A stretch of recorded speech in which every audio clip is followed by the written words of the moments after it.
Nos anos 70, a família Perun vivia numa quinta em Harrisville, Rhode Island, onde viveriam os anos mais assustadores da sua vida. Desde que chegaram até o momento em que partiram, a família testemunhou as manifestações paranormais que ocorreram na casa solitária e amaldiçoada.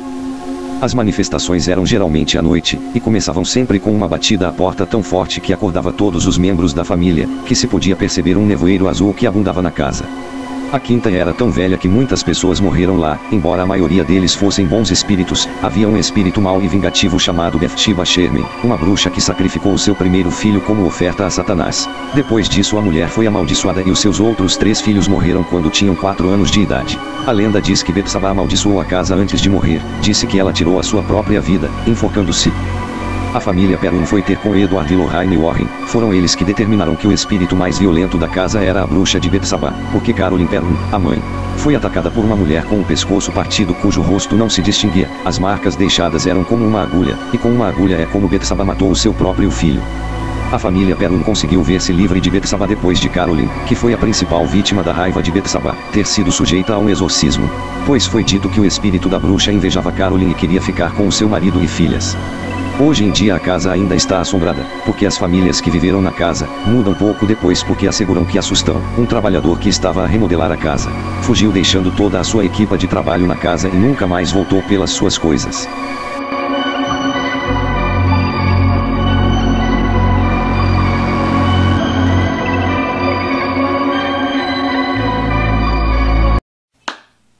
Em 1986 é o ano em que começa o tormento que uma família de Nova York estava prestes a enfrentar. Philip, o filho mais velho da família Snedeker, é diagnosticado com cancro linfático. Pelo que a família decide mudar-se para Connecticut, onde havia o hospital certo para ele. Como se isso não fosse suficiente com a doença, a nova casa que os esperava é a pior parte desta história.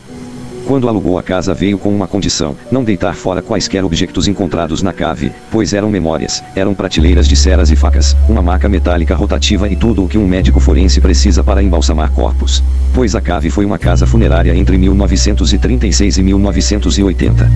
A cave é onde Philip e o quarto do seu irmão teriam estado. Apenas algumas portas deslizantes a separaram da casa funerária. Philip começou desde o início a dizer que havia uma presença maligna na casa. Ouviu constantemente uma voz de um homem na cave a dizer-lhe: "Philip, vem aqui." A sua mãe Carmen pensava que era uma alucinação por drogas, mas ele não era o único que via coisas. A irmã mais nova via espíritos no espelho. Uma manhã, Philip e o seu irmão viram 3 homens no escuro, que estavam a olhar para eles e a sussurrar-lhes algo. Depois começaram a rir e um deles atirou um dos brinquedos contra a parede e partiu-o em 1000 pedaços. Outra vez, Philip veio ver um rapaz vestido de super-homem. Depois descobriram que o rapaz foi embalsamado na casa e depois enterrado com o seu fato de super-herói. Sob a influência de uma entidade sombria, Philip tentou superar a si próprio com um primo que vivia com eles, pelo que Philip é internado num hospital psiquiátrico durante 45 dias. Infelizmente, devido à sua situação econômica, não puderam sair de casa. Embora as manifestações paranormais fossem cada vez mais fortes, as coisas movimentaram-se sozinhas, ruídos inexplicáveis e as camas vibravam. Tiveram de recorrer à ajuda do casal Warren.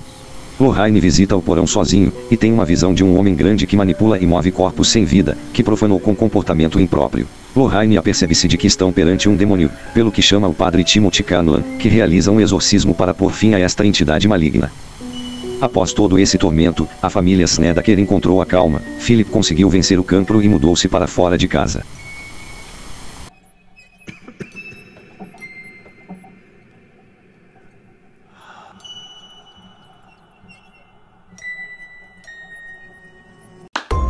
Baviera, Alemanha testemunhou o tormento de uma jovem católica chamada Annelies Michel. A tortura começou quando ela tinha 17 anos e começou a sofrer ataques estranhos, sendo diagnosticada com epilepsia. Após muitos tratamentos, Annelies não mostrou qualquer melhoria, mas com o passar do tempo ela era não só fisicamente mas espiritualmente deficiente.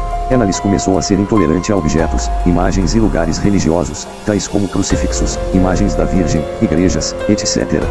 As orações de Annelies, em vez de ajudar, pareciam prejudicá-la, uma vez que viu aparições diabólicas enquanto rezava. Ela ouviu vozes que lhe diziam que ia arder no inferno. Já não era a mesma, magoava os seus parentes, não comia por ordem dos demônios, só comia aranhas e carvão, escondia-se debaixo da mesa enquanto ladrava como um cão, mordiu a cabeça de um pássaro morto. Em 1975 foi autorizada para o exorcismo. Foi determinado que Annelies estava possuída por 6 demônios: Lúcifer, Caim, Judas Iscariotes, Nero, Hitler e um sacerdote malvado.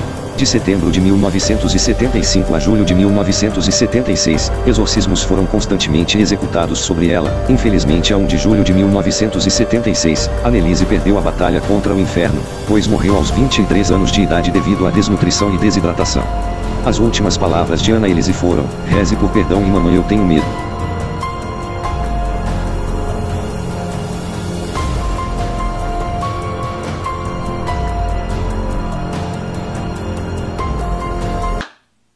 Embora a maioria de nós saiba que a Valak não existia na verdadeira história do caso Enfield, isso não significa que este demônio não seja real. Valak existe e não está vestida de freira. Valak é o grande presidente do inferno. Ele tem 30 legiões de demônios sob o seu comando. A sua aparência é a de uma criança inocente com as asas de um anjo, que monta um dragão de 2 cabeças. Ele dá-lhe respostas precisas sobre os tesouros escondidos, diz-lhe onde pode encontrar as cobras e obriga-as a obedecer-lhe. Ele não é egoísta com os seus poderes para poder partilhar a sua força em abundância consigo, se assim o desejar. Muitos feiticeiros e vaticinadores o invocam, e embora pareça tentador, infelizmente o preço que terá de pagar poderá corromper a sua alma. Valak procura profanar os espíritos genuínos da igreja, tais como freiras ou acólitos.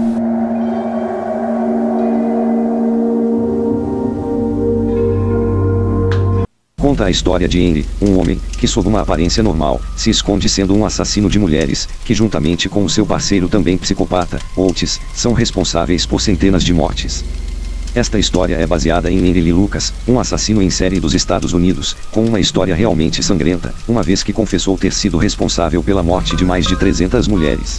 Contudo, investigações posteriores mostraram que se tratava de uma mentira e que os únicos assassinatos que cometeu foram os da sua mãe, da sua namorada Becky e de uma mulher idosa.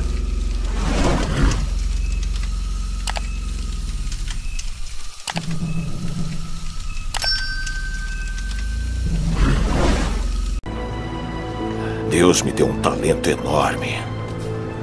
Só um. Acontece que eu sou o lutador mais completo do mundo. Treinei a vida toda. Pra quê?